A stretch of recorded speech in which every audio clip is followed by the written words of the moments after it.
और ये तस्वीरें आपको दिखा रहे हैं, प्रधानमंत्री नरेंद्र मोदी पहुंच चुके हैं सदैव अटल स्थल, जहां पर अब से कुछ ही देर बाद प्रधानमंत्री नरेंद्र मोदी की तरफ से अटल बिहारी वाजपेयी की जयंती पर उन्हें प्रणाम किया जाएगा। और देखिए, तमाम भारतीय जनता पार्टी के बड़े लीडर्स वहां पर मौजूद हैं, संत समाज के लोग वहां पर मौजूद हैं। प्रधानमंत्री नरेंद्र मोदी समाधि स्थल पहुंच चुके हैं। बीजेपी के राष्ट्रीय अध्यक्ष जेपी नड्डा वहां मौजूद हैं, गृह मंत्री अमित शाह, रक्षा मंत्री राजनाथ सिंह, साथ ही तमाम बीजेपी के बड़े नेता वहां पर मौजूद है। और अब बस इंतजार किया जा रहा है राष्ट्रपति का। उपराष्ट्रपति वहां पर पहुंच चुके हैं और जैसे ही राष्ट्रपति वहां पर पहुंचेंगे, परंपरा के अनुसार सबसे पहले राष्ट्रपति की तरफ से पूर्व प्रधानमंत्री अटल बिहारी वाजपेयी को प्रणाम किया जाएगा, उन्हें श्रद्धांजलि अर्पित की जाएगी। सदैव अटल पर श्रद्धांजलि दी जा रही तस्वीर आपको दिखा रहे। देखिए, आम जनता भी वहां पर पहुंचे, क्योंकि जिस तरीके से हमेशा जनता के बीच में अटल बिहारी वाजपेयी का जो रुतबा रहा था, और सिर्फ जनता के बीच में नहीं, विरोधियों के बीच में, विपक्ष में भी जिस तरीके से अटल बिहारी वाजपेयी जाने जाते थे, इसीलिए कहा जाता था कि अटल बिहारी वाजपेयी हमेशा लोगों के दिलों पर वास करेंगे। वो वक्त याद कीजिए, साल 2008 का, जिस वक्त तत्कालीन प्रधानमंत्री मनमोहन सिंह ने अटल बिहारी वाजपेयी को भीष्म पितामह का दर्जा दिया था। और उसके बाद से ये देखिए, तस्वीर आपको दिखा रहे हैं, खुद प्रधानमंत्री नरेंद्र मोदी वहां पर मौजूद हैं, बीजेपी के राष्ट्रीय अध्यक्ष जेपी नड्डा, गृह मंत्री अमित शाह, रक्षा मंत्री राजनाथ सिंह वहां मौजूद है। तो भारतीय राजनीति में 6 दशक तक पुरजोर दखल रखने वाले वाजपेयी जी ने अपनी दूरदर्शिता और करिश्माई व्यक्तित्व की वजह से ही देश के साथ ही अंतर्राष्ट्रीय मंच पर भी अपनी अमिट छाप छोड़ी है। देखिए, साधु संत के जो तमाम लोग हैं वो भी वहां मौजूद है, क्योंकि कोई भी ऐसा शख्स नहीं था जिसे कोई भी बैर हो अटल बिहारी वाजपेयी से। हर किसी के मन में सम्मान था अटल बिहारी वाजपेयी के लिए। जिस तरीके से अनूप जलोटा से भी न्यूज 18 ने खास बातचीत की, जिसमें उन्होंने बताया कि अटल बिहारी वाजपेयी को संगीत से कितना प्रेम था। और आप वो याद कीजिए, वो वक्त भी जिस वक्त अटल बिहारी वाजपेयी हम सभी को छोड़कर चले गए थे, किस तरीके से प्रधानमंत्री नरेंद्र मोदी एक बेटे की तरह सभी हिंदू परंपरा के अनुसार जो रीति रिवाज किए जाते हैं वो निभाते हुए नजर आए थे। और अटल जी के लिए राष्ट्रहित हमेशा दलगत राजनीति से ऊपर रहा है, यही उनके लिए कहा जाता है। एक सांसद के रूप में अटल बिहारी वाजपेयी 2 बार राज्यसभा, 10 बार लोकसभा के सदस्य चुने गए थे। भारत रत्न से सम्मानित अटल जी देश के प्रधानमंत्री रहे। अटल जी का एक लंबा राजनीतिक सफर रहा, इसके बावजूद उन्होंने निरंतर जनहित से जुड़े मुद्दे उठाए। अपने सिद्धांतों से कभी भी वो विचलित नहीं हुए और अपनी दूरदर्शिता के लिए अपने शब्दों के साथ भाषा पर बेजोड़ प्रकट की वजह से ही वाजपेयी जी ने राजनीति, साहित्य और समाज के, ये तस्वीर आपको दिखा रहे हैं, उपराष्ट्रपति जगदीप धनखड़ पहुंच चुके हैं।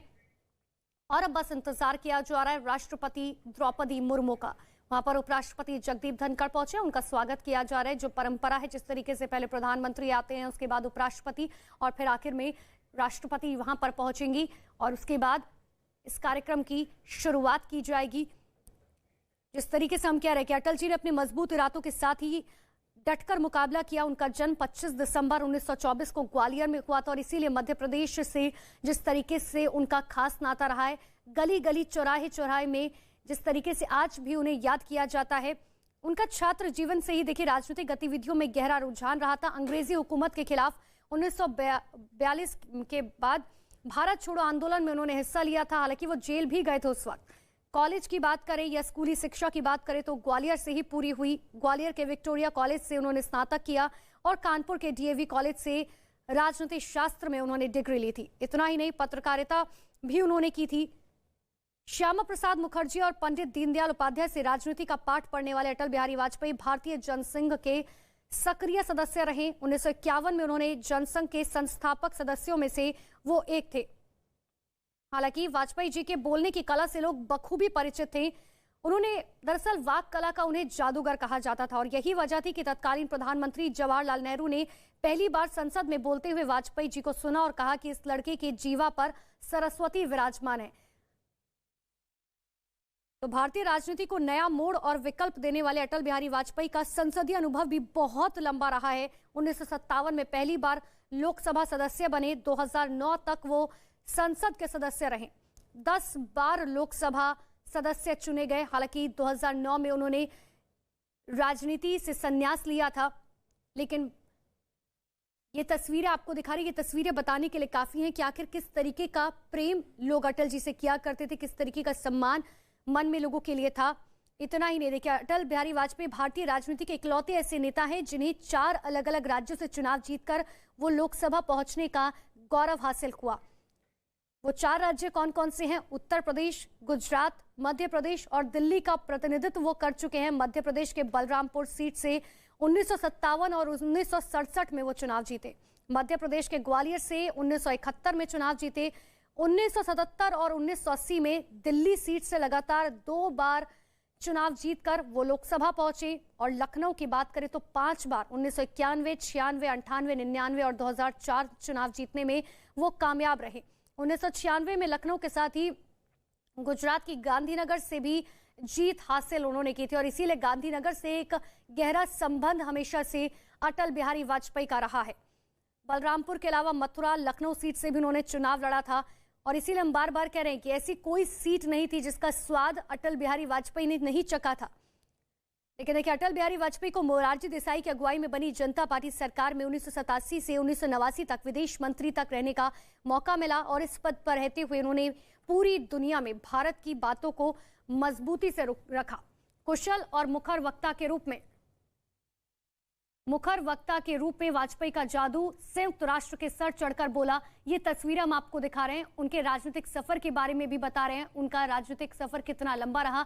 लेकिन देखिए प्रधानमंत्री नरेंद्र मोदी वहां पहुंच चुके हैं, भारतीय जनता पार्टी के राष्ट्रीय अध्यक्ष जेपी नड्डा पहुंच चुके हैं, गृह मंत्री अमित शाह वहां मौजूद है, रक्षा मंत्री राजनाथ सिंह, उपराष्ट्रपति जगदीप धनखड़ वहां पहुंच चुके हैं, तमाम भारतीय जनता पार्टी के बड़े नेता स्मृति ईरानी वहां पर मौजूद हैं, पीयूष गोयल मौजूद हैं और साथ ही आम जनता भी वहां पर मौजूद है। और बस इंतजार किया जा रहा है तो राष्ट्रपति द्रौपदी मुर्मू का, जिस वक्त राष्ट्रपति द्रौपदी मुर्मू यहां पहुंचेंगे उसके बाद इस कार्यक्रम की शुरुआत हो जाएगी।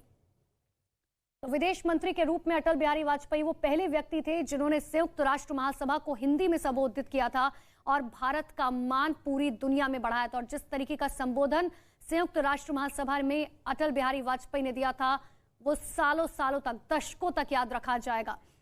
इतना ही नहीं, संगठन की शक्ति में भी कूट कूट कर उनके अंदर भरी हुई थी। तस्वीर आपको दिखा रहे हैं कि राष्ट्रपति द्रौपदी मुर्मू वहां पर पहुंच चुकी हैं। ये तस्वीरें सबसे पहले आपको दिखा रहे हैं। देखिए राष्ट्रपति द्रौपदी मुर्मू का ही इंतजार किया जा रहा था और वो वहां पर अब पहुंच चुके हैं। ये तस्वीरें देखिए जहां पर सभी गणमान्य नेता मौजूद है, खुद प्रधानमंत्री नरेंद्र मोदी वहां पर मौजूद थे राष्ट्रपति का स्वागत करने के लिए। जिस तरीके की परंपरा है कि सबसे पहले राष्ट्रपति की तरफ से नमन किया जाता है और उसके बाद उपराष्ट्रपति और उसके बाद प्रधानमंत्री और उसके बाद तमाम जो नेतागण वहां पर मौजूद है एक एक कर वो याद करेंगे आज पूर्व प्रधानमंत्री अटल बिहारी वाजपेयी को। सिर्फ ये नेता नहीं, पूरा देश, पूरी दुनिया अटल बिहारी वाजपेयी के कामों को, उनकी राजनीति को और जिस तरीके से संसद में खड़े होकर अटल बिहारी वाजपेयी जब भी बोला करते थे तो सिर्फ पक्ष ही नहीं विपक्ष भी मौन होकर सुना करता था, क्योंकि अटल बिहारी वाजपेयी ये जानते थे और ये माना भी करते थे कि विपक्ष हमारे धुर विरोधी जरूर हो सकते हैं लेकिन सुनना और समझना हमारे ऊपर निर्भर करता है। तो अटल बिहारी वाजपेयी और भारत दोनों के लिए 1996 का समय इतिहास में दर्ज हो गया था जब लोकसभा चुनाव में 161 सीटें जीतकर भारतीय जनता पार्टी पहली बार सबसे बड़ी पार्टी बनी थी और अटल जी पहली बार देश के प्रधानमंत्री बने थे। हालांकि उस वक्त हालात कुछ ऐसे बने कि 13 दिन ही ये सरकार जो है चल पाई। हालांकि अटल जी देश की जनता के दिलों में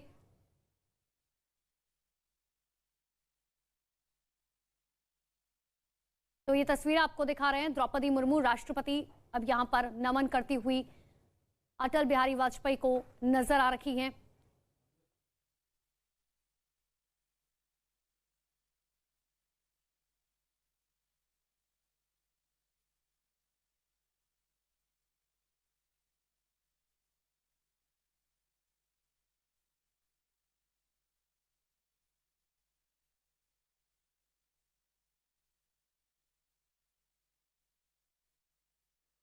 तो ये तस्वीरें आपको दिखा रहे हैं, राष्ट्रपति द्रौपदी मुर्मू ने सबसे पहले अटल जी को नमन किया और उसके बाद परिक्रमा करते हुए यहां पर नजर आई राष्ट्रपति द्रौपदी मुर्मू। और अब आपको दिखा रहे उपराष्ट्रपति जगदीप धनखड़ अटल बिहारी वाजपेयी को नमन करते हुए, और इसके बाद प्रधानमंत्री नरेंद्र मोदी अटल बिहारी वाजपेयी को नमन करेंगे। ये उपराष्ट्रपति जगदीप धनखड़ की तस्वीरें आपको दिखा रहे हैं।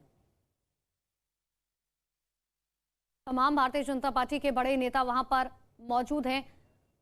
समाधि स्थल, ये देखिए, ये तस्वीरें बहुत महत्वपूर्ण हो जाती हैं। प्रधानमंत्री नरेंद्र मोदी पिता की तरह अटल बिहारी वाजपेयी को माना करते थे, और यही वजह है कि नम आंखों से आखिरी बार विदाई दी थी प्रधानमंत्री नरेंद्र मोदी ने अटल बिहारी वाजपेयी को। गृह मंत्री अमित शाह, जेपी नड्डा वहां पर मौजूद हैं, लेकिन ये तस्वीर आपको दिखा रहा है अटल बिहारी वाजपेयी की, जहां पर उन्हें नमन करते हुए, परिक्रमा करते हुए प्रधानमंत्री नरेंद्र मोदी वहां पर नजर आ रहे हैं।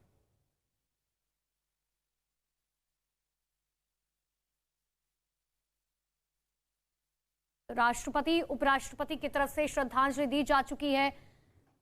साथ ही प्रधानमंत्री नरेंद्र मोदी ने भी श्रद्धांजलि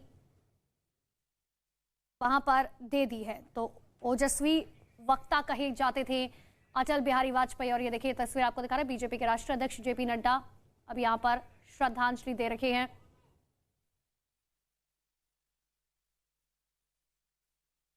ओम बिरला तस्वीरों में आपको यहां पर नजर आ रहे होंगे। लोकसभा स्पीकर, गृह मंत्री अमित शाह भी वहां पर मौजूद है। उनसे पहले रक्षा मंत्री राजनाथ सिंह की तरफ से यहां पर श्रद्धांजलि दी गई है। रक्षा के क्षेत्र में भी हमेशा से एक बड़ा योगदान अटल बिहारी वाजपेयी का रहा है। गृह मंत्री अमित शाह, तो वो वाकया कोई नहीं भूल सकता कि आखिर पोखरण में किस तरीके से परमाणु परीक्षण के बाद अमेरिका समेत कई देशों ने यह कोशिश की थी कि भारत पर दबाव बनाया जा सके, लेकिन अटल बिहारी वाजपेयी अपने फैसले को लेकर अड़िग थे और उन्होंने अग्नि सीरीज के मिसाइलों का परीक्षण कर देश की सुरक्षा के लिए एक और मजबूत कदम आगे बढ़ाया। और ज्यादा बातचीत के लिए हमारी सहयोगी अंकिता हमारे साथ फोन लाइन पर जुड़ चुकी है। Ankita, over to you. बिल्कुल, और अनुपमा, जिस तरीके से आप बता रही थी कि यहाँ पर प्रधानमंत्री नरेंद्र मोदी पहुंच चुके हैं और साथ साथ उपराष्ट्रपति जगदीप धनखड़, आपसे थोड़ी देर पहले यहाँ पर द्रौपदी मुर्मू पहुंची थी, और उससे पहले हमें दिखाया था कि किस तरीके से गृह मंत्री अमित शाह और साथ साथ राजनाथ सिंह भी यहाँ पर रक्षा मंत्री पहुंचे थे। लेकिन क्योंकि प्रधानमंत्री नरेंद्र मोदी का हम बार बार जिक्र करते रहे हैं और ये बात थोड़ी सी अधूरी रह गई थी कि किस तरीके से प्रधानमंत्री नरेंद्र मोदी 3D जो विजन है पूरा पीएम अटल बिहारी वाजपेयी का, उनका वो अनुसरण करते रहे हैं। लेकिन तस्वीरें लगातार हम आपको दिखाते जा रहे हैं। देखिए किस तरीके से यहाँ पर पूरा माहौल है। लगभग यहाँ पर इतने कार्यकर्ता है कि स्मृति स्थल के पूरे प्रेमिसेस में, पूरे प्रांगण में नहीं आ पा रहे हैं, बल्कि बाहर इंतजार कर रहे हैं। लेकिन जब हम 3D विजन की बात कर रहे थे, मोदी ने कहा था कि पूर्व पीएम वाजपेयी जी के अनुसार भारत जैसे लोकतंत्र में डिबेट, सेलिब्रेशन और डिस्कशन से ही नीतियां बन सकती है, जो कि वास्तविकता की धरातल पर अगर देखा जाए तो जमीनी सच्चाई का ध्यान रखती है। मतलब ये साफ है कि पीएम मोदी ने वाजपेयी जी का हवाला देते हुए ये संकेत दिया था कि राज्य और केंद्र के बीच सामंजस्य केवल चर्चा, परिचर्चा और विचार विमर्श से ही हो सकता है। और फिलहाल की जो तस्वीरें आप देख रहे हैं, देखिए किस तरीके से यहाँ पर भजन सम्राट अनूप जलोटा अपने भजन का गायन करते हुए इस टाइम पे प्रस्तुति देते हुए दिखाई दे रहे हैं। और साफ तौर पर आपको बता दें, अब थोड़ी देर पहले भजन सम्राट अनूप जलोटा ने न्यूज 18 इंडिया से एक्सक्लूसिवली बातचीत की थी, और अपने एक्सक्लूसिव बातचीत में उन्होंने साफ तौर पर बताया था कि पूर्व प्रधानमंत्री अटल बिहारी वाजपेयी युग पुरुष थे, उनका बेहद ही करीबी नाता रहा है। और जब न्यूज 18 इंडिया ने उनसे सवाल किया कि किस तरह का करीबी नाता रहा है, तो उन्होंने बताया कि जब भी वो भावुक हुआ करते थे या दुखी हुआ करते थे, तो अनूप जलोटा को, भजन सम्राट को अपने पास बुलाया करते थे और अपनी ही लिखी हुई कविताएं उनसे सुनाया करते थे, जो कि उन्होंने न्यूज 18 इंडिया पर एक्सक्लूसिवली गाकर भी सुनाई थी।